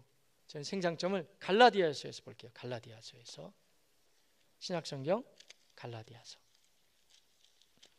지금 아브라함을 통해서 하나님이 그런 나라를 이루시겠다고 하셨잖아요. 그런데 이제는 예수님이 오신 다음에 이야기는 훨씬 더 확대됐어요. 갈라디아서 3장 8절 말씀이에요. 갈라디아서 3장 8절. 자, 읽어보겠습니다. 시작. 또 하나님이 이방을 믿음으로 말미암아 의로 정하실 것을 성경이 미리 알고, 그러니까 다른 나라들까지 다 부르신다는 거예요. 알고 아브라함에게 복음을 전하되 모든 이방인, 그러니까 이스라엘 빼놓고서라도 다 이방인들이 아브라함 너가 그렇게 똑바로 나라를 하나 세우면 너로 말미암아 이제 복을 받으리라 하였느니라. 그래서 9절 시작. 그러므로 믿음으로 말미암는 자, 그러니까 저와 여러분 다 포함해 우리는 믿음이 있는 아브라함과 이제 함께 우리도 복을 받는다는 거예요. 이제는 아브라함 스토리로 끝나는 것이 아니고 나중에 신약까지 계속 풀어가겠습니다만은 그 이야기는 이제 우리에게까지 와서 우리로 말미암아 하나님이 우리만 잘 믿다가는 것이 아니라 그렇게 영향력을 주는 하나님 나라의 모델을 보여주라는 거죠. 계속해서 37페이지로 가서 볼게요. 나머지 제가 읽지 못한 부분은 처음에 말씀드린 건 다 못 읽어요. 다 읽다 보면 뭐 몇 시간도 걸리고 읽다가 끝나니까 중요한 부분만 제가 짚어가면서 말씀드릴게요. 37페이지 한 3분의 1쯤에 1번 아담 PhD 논문으로 왕이 되다. 이게 또 무슨 말이냐 이거예요. 이게 뭐냐면요, 이분이 너무 이 얘기를 너무 재밌게 쓰려고 하셔서 그러는데 아담이 머리가 굉장히 좋았다는 거예요. 그래가지고 하나님이 직접 이름을 명명한 건 거의 없어요. 다 누가 짓죠? 다 아담이 짓는다는 거예요. 첫 번째, 자, 하나님은 자연과학자. 무슨 말일까요? 읽어볼게요. 시작. 사람 생명 하나를 향한 하나님의 열정, 아무래도 하나님의 전공은 생명인 것 같습니다. 사람 생명 하나, 한 사람이 창조의 목표였습니다. 자, 밑줄 쳐볼게요. 아담 한 사람의 생명이 살 수 있는 환경을 만들기 위해 하나님께서 일하기 시작하셨다네요. 설명이 필요해요. 여러분, 하나님이 태초에 세상을 창조하실 때 창세기 1장에 나오잖아요. 땅이 어땠어요? 훤했어요? 살만했어요? 아니에요. 땅이 혼돈하고 공허하며 흑암이 깊음 위에 있고 컴컴하고 어두웠잖아요. 이때 만약에 한번 생각해 봅시다. 거꾸로 아담을 먼저 창조하셨습니다. 어떻게 될까요? 아담이 아마 정신적인 문제가 생길걸요. 그 컴컴하고 두렵고 무서운데 아담 너부터 내가 만들어 놓는다 이렇게 했으면요, 그렇게 안 하시죠. 하나님 어떻게 하셨냐 이거예요. 하나님 빛을 만드시고 궁창무해물 아뢰물 하나하나 다 채워나가신 후에 다 만드시고 아름답게 하신 다음에 자 아담 자 볼래? 이런 선물이 있어 하면서 맨 마지막에 사람을 창조하셨다는 거예요. 그래서 하나님 창조 사건은요, 매일마다 보시기에 좋았더라 보시기에 좋았더라 하거든요. 근데요, 창세기 1장 31절에 가서 사람까지 다 지으신 다음에 하나님이 지으신 그 모든 것을 보시니 보시기에 심히 좋았더라. 얼마나 하나님이 이런 모든 세계와 우주와 만물도 기뻐하셨지만 그 가운데 사람을 지어주시고 참 너무 보기 좋았다. 이렇게 하나님이 사람을 너무너무 귀하게 해주셨다는 거예요. 자, 그래서 지금 뭐 나머지 이야기는 보시면 되는데 이게 뭐냐면은요, 과학자들이 뭐 이거 뭐 말도 안 되는 얘기다 이런 얘기 저런 얘기 많이 하지만 다음 페이지 가서 볼게요. 38페이지. 예, 거기 보면 한 단락 지나서 하나님께서 과학자라고 믿는 것이 훨씬 더 과학적이지 않습니까? 한번 밑을 쳐보세요. 하나, 둘, 셋, 넷, 다섯, 여섯, 일곱, 한 8번째 줄 테네요. 하나님께서 과학자라고, 하나님의 이 세계를 펼치신 것이 훨씬 과학적이고, 그러면 과학이라는 건 뭐냐면요, 이미 하나님께서 만들어 놓으신 것을 사람은 무지해서 잘 모르잖아요. 그거를 가설을 세우고 나중에 밝혀내면서 뭐라고 이름을 명명하죠? 법칙. 하나님이 명명한 건 아니지만 자기네들이 인간들이 머릿속에 담을 수 있는 모양으로 만들어서 만류인령의 법칙 뭐 이런 식으로 법칙을 만들어낸 것뿐이지 본래부터 하나님이 계획을 가지고 만드셨다는 거예요. 그래서 이게 미국은 지금도 뭐 논쟁 중에 있고 근데 계속 통과되고 있더라고요. 사이언스 이제 과학 교과서 같은데 이걸 가르쳐야 된다는 거예요. 왜 과학자들이 들고 나오냐면요, 크리스찬들도 그렇지만 그렇지 않은 사람들도 도저히 뭐 이런 지구라든지 뭐 우주라든지는 인간의 머리로 다 못 담는다 이거예요. 누군가가 무슨 계획을 가지고 만든 게 아니었겠는가 이렇게 본다는 거죠. 아마 들어보셨을 거예요. 그게 한번 찾아보면 나와요, 여러분. 지적 설계론이에요. 지적 설계론. 내가 하나님을 딱히 믿고 싶지는 않지만 누군가가 완벽하게 설계해서 만든 것 같다. 이렇게까지 많이 지금 동의되고 있거든요. 그래서 이분은 이게 바로 자연과학이잖아요. 이과랑 이과. 그래서 이과 과목이고, 또 다음에 두 번째, 하나님은 인문사회과학자. 이게 무슨 말이냐면 그 이과라는 게 뭐냐면 수리적으로 나오고 과학 법칙이라 그러면, 인문사회이라는 것은 이런 거 아니에요. 인생은 어디서 왔을까? 왜 살까? 어디로 갈까? 이거 고리타분한 질문이 아니라 본질적인 질문이거든요. 이런 본질적인 질문을 누가 규명해 주냐 이거죠. 성경이 말해준다 이거죠. 다 보시면 좋은데, 자 2번, 하나님은 인문사회과학자. 하나, 둘, 셋, 넷, 다섯, 여섯, 일곱째 줄. 그런데 시작. 그런데 왜 나를 만드셨는데요? 사람은 왜 사나요? 이 질문 어때요? 이게 바로 인문사회과학의 첨예한 주제잖아요. 이게 철학이 이거 아니에요. 인생이 어디서 왔을까? 왜 살아야 되나? 자, 다 읽고 마지막 줄 두 번째 줄. 육체를 갖고 시작. 육체를 갖고 살아야 하는 생명이니까 과학적 뿌리가 중요하죠. 이게 근거가 있어야 돼요. 그러나 왜 살아야 하고 어떻게 살아야 하는가? 이게 인문 철학적인 질문이 중요하거든요. 그래서 여기에 대한 답변을 성경이 해주고 있다는 것이죠. 다음 페이지 39페이지에 맨 위에서 두 번째 줄 시작. 성경의 대답은 간단합니다. 내가 왜 존재해야 하냐고? 영광. 소위 문답 첫 번째 이제 나오죠. 많이 듣던 얘기죠. 하나님의 영광을 위해서 우리가 존재한다는 것이죠. 그럼 우리는 무조건 영광만 하냐? 그것이 아니라 하나님의 영광을 내가 받아서 거기 그 사모님 얼굴 나오고 나오네요. 그림이 반사체가 돼서 나를 통해서 하나님의 영광을 흘려보내기를 원하신다는 거죠. 자, 여러분 정말 하나님의 영광을 닮아가고 나타내고 또 비춰주는 하나님의 사람들 되시기를 바라겠습니다. 그 목표가 원래 아담을 지었을 때 하나님의 계획이었다는 거예요. 근데 깨트려 놨지만 하나님 다시 아브라함을 통해서 이제 일을 하신다. 그런 거죠. 자, 40페이지 가서 보시면 거기에 하나, 둘, 셋, 넷, 다섯 번째. 하나님이 시작. 하나님이 지금까지 하신 일이 창조이셨던 것처럼, 자, 밑줄 쳐보세요. 하나님이 지금까지 다 창조 일을 하셨잖아요. 창세기에 보면. 그래서 아담도 일할 대상이 그 창조물들입니다. 라는 거예요. 그래서 아담이 했던 일이 뭘까요? 뭐죠? 이름 붙여봐라. 이거 이름 붙여봐라. 그래서 하나, 둘, 셋, 넷. 이름을 붙여봐라. 창세기 2장 19절 20절에 잘 나오고 있거든요. 여러분, 아담이 다 이름을 붙였다는 거예요. 대단한 거예요, 여러분. 제가 가끔 말씀드리죠. 그래서 요새는 감사하더라고요. 요새 성도님들이, 요새 우리 젊은 형제 자매들은 이렇게 출산하게 되면 아기들 이름을 다 본인들이 요새 많이 짓더라고요. 참 너무 감사해요. 왜냐하면 몇 해 전에만 해도요, 이름을 다 저보고 지어달라는 거예요. 그 되게 어려운 숙제 중에 하나예요, 여러분. 왜냐하면 이름을 하나의 선물이잖아요. 그리고 평생에 그 사람을 움직이고 하기 때문에 너무 부담되더라고요. 이걸 어떻게 지냐 해가지고 참 이름 짓기가, 제가 이름을 몇 명 지어드리고 뭐 이름 지금도 뭐 간혹 지어달라면 제가 짓긴 하는데 어려운 일 중에 하나예요. 이름 짓는 게. 그리고 여러분 생각해보세요. 이름을 지어놨다고 해도 그 이름을 다 기억한다는 게 되게 어렵죠, 여러분. 그러니까 머리가 상당히 뛰어났다는 거예요. 존귀한 존재를 만드셨죠. 찾아보자면 뭐 다 여기 있어요. 창세기 2장 19절에 뭐 다 보시면 하반절에 아담이 각 생물을 부르는 것이 곧 그의 이름이 되었더라. 너무 많으니까 웬만한 사람은 모르겠죠. 근데 아담은 그 정도의 능력이 있었다 이거죠. 세 번째는 뭐냐 하면요, 아담아 혼자서는 다 못해 생육하고 번성해라. 사회화를 시키라는 거예요. 계속 사회화를 시켜나가야 된다. 그래서 하나님이 그에게 부인되는 하와를 이렇게 붙여주셨다 이런 거죠. 자, 다음 페이지 볼게요.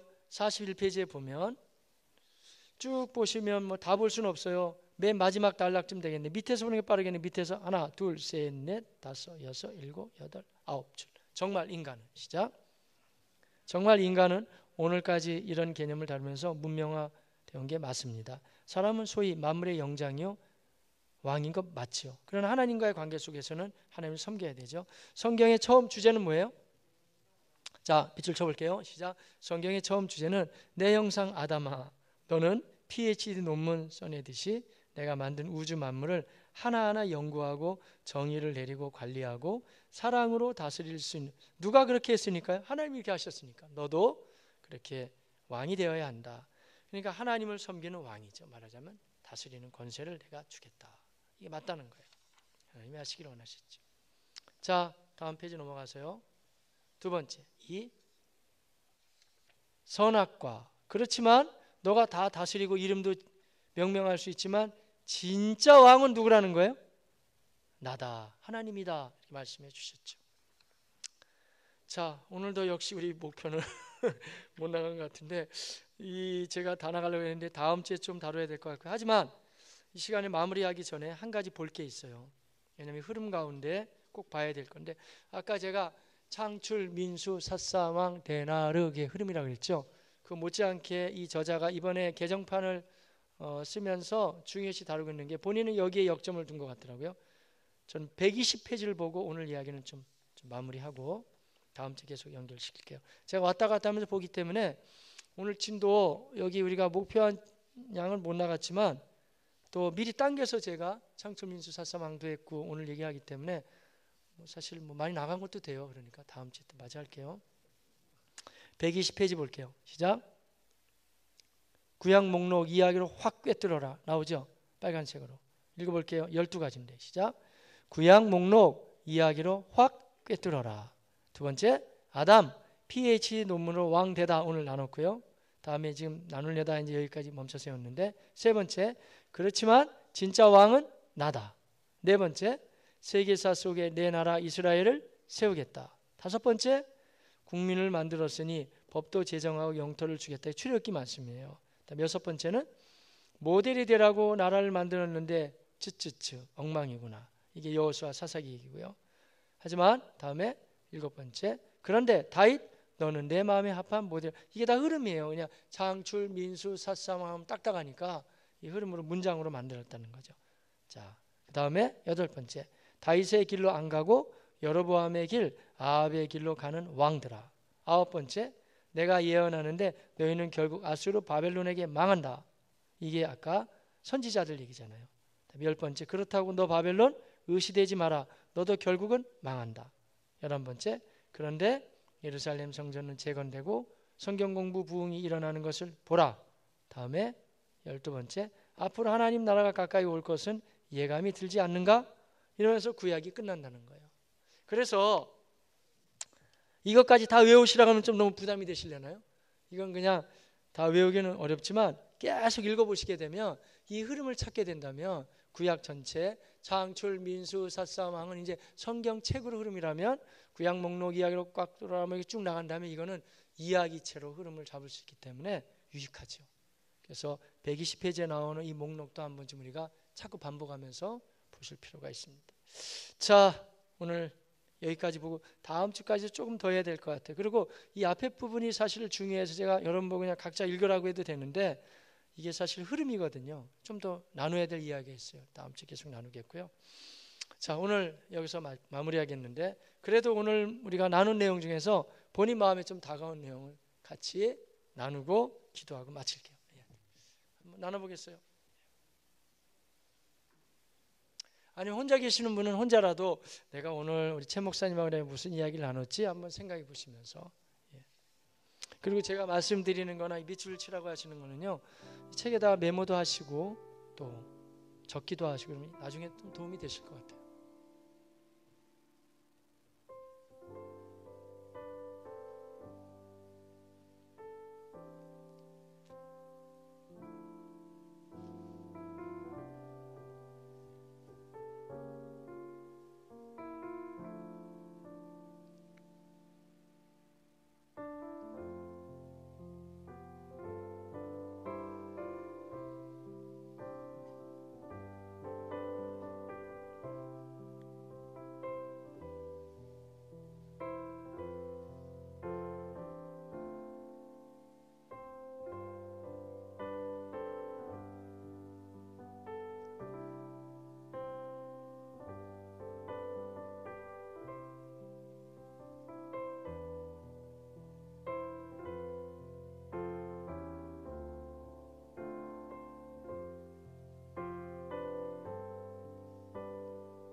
자, 한 이쯤에서 우리가 마무리할게요. 못다한 이야기는 또 끝나고 나서 좀 더 나누시고요.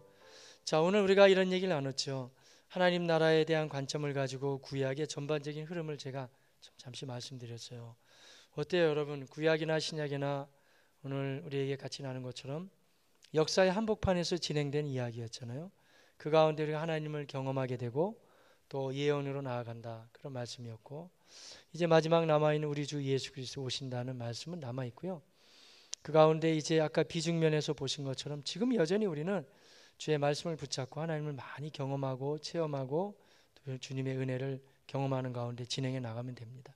우리 같이 기도할 때 하나님 멋진 나라를 세우시고자 했지만 인간의 반역이 일어났습니다. 하지만 하나님의 계획은 수포로 돌아가지 아니하시고 이제 아브라함을 통해서 진행하시고 나중에 예수님 오셔서 이 아브라함이 축복의 통로가 된다는 이야기는 우리도 아브라함과 같이 주님을 믿게 될 때 이제 우리를 통해서 하나님 나라를 또 세워나가신다고 하셨는데, 그런 흐름을 가지고 성경을 계속해서 잘 배워나가게 하시옵소서. 바라옵는 것은 이제 다음 주까지 우리는 또 출애굽기 말씀도 36장까지 또 읽게 되는데 그 속에서도 하나님 은혜를 더하시고 함께 하옵소서. 자, 합심으로 기도하겠습니다. 존귀하신 하나님, 우리 아버지 은혜와 사랑을 참 감사합니다. 하나님 아버지, 이 시간에 이처럼 우리가 주의 말씀을 배울 수 있는 귀한 시간 허락해 주시는 것을 참으로 감사드립니다. 우리가 하나님의 말씀을 하나하나 차곡차곡 배워나갈 때 하나님 성경이 어떠한 말씀으로 우리에게 이야기해 주고 있으며 큰 흐름은 무엇인지를 알아가게 하여 주시되, 아버지 계속해서 우리에게 주께서 권면의 말씀으로 허락해 주시는 것처럼 역사적인 관점으로 성경을 대하기를 원합니다. 그리고 그 당시에 어떤 배경 속에서 무슨 장르로 쓰여졌으며 문맥의 흐름은 어떻고, 또한 하나님께서 큰 주제로 흘러가게 하시는 하나님 나라의 계획은 어떻게 흘러가게 되는지를 우리가 제대로 알아가기를 원합니다. 주님 도와주시고, 그리고 아버지 하나님 같이 하여 주옵소서. 아버지 하나님, 이제 다음 주까지는 우리는 역시 출애굽기 말씀까지 읽게 되는데 36장까지 말씀을 읽을 예정으로 있습니다. 하나님이여, 말씀을 읽어 나갈 때도 우리 하나님께서 은혜를 더 허락하여 주셔서 이번 기회에 우리가 성경을 모두가 다 일독도 하길 원합니다. 말씀의 흐름도 알아야 되겠지만 성경 자체도 알아갈 수 있는 귀한 기회들이 되어지게 하시옵소서. 존귀하신 하나님, 우리 아버지 은혜와 사랑을 감사합니다. 오늘도 우리에게 좋은 시간 허락하신 것 감사하고, 성경 자체는 역사의 한복판에서 하나님을 경험하게 하시고, 또한 예수님 오시기 전에는 선지자들이 그 말씀을 예언하며 선포하게 하시더니 또 신약에 와서도 주님이 동일한 틀로 우리를 인도하고 계신다는 말씀도 배웠고, 또한 구약의 흐름 속에 하나님이 어떻게 하나님 나라를 이루어 가시는지 이제 아브라함을 부르시면서 그 일을 진행하신다 말씀을 대하게 되면서 맨 처음 사람 아담이 하와가 그리고 하나님 앞에 감히 반역함을 일어났을 때 이런 문제의 파생까지 우리가 보게 되었습니다. 하나님이여, 이렇게 성경의 흐름도 우리가 잘 배워나가야 되겠고 실제적으로 성경을 읽어나가기를 원합니다. 이번 기회에 또 다음 주까지 만날 때는 출애굽기 36장까지의 말씀을 읽어나갈 때 우리가 잘 보면서 나가게 하여 주옵시고 하나님의 은혜를 경험해 나가게 하시옵소서. 모든 것을 다 주님께 맡깁니다. 하나님, 어려운 때이지만 다 건강하게 하시고 가정은 평안하게 하여 주옵시고 주님의 은혜 가운데 우리 어린 아가로부터 시작해서 어르신들이 이르기까지 주님에게 성도님들 다 거할 수 있도록 함께 하옵소서. 예수님의 이름으로 기도하였습니다. 아멘. 자, 수고들 많이 하셨고 이상 마치겠고요. 혹시 질문 사항도 있으면 또 그렇게 순장님들을 통해서 올려주시거나 또 편하게 올려주시면 또 치앞에서 좀 이렇게 또 말씀드리는 걸로 하겠습니다. 감사합니다. 마치겠습니다.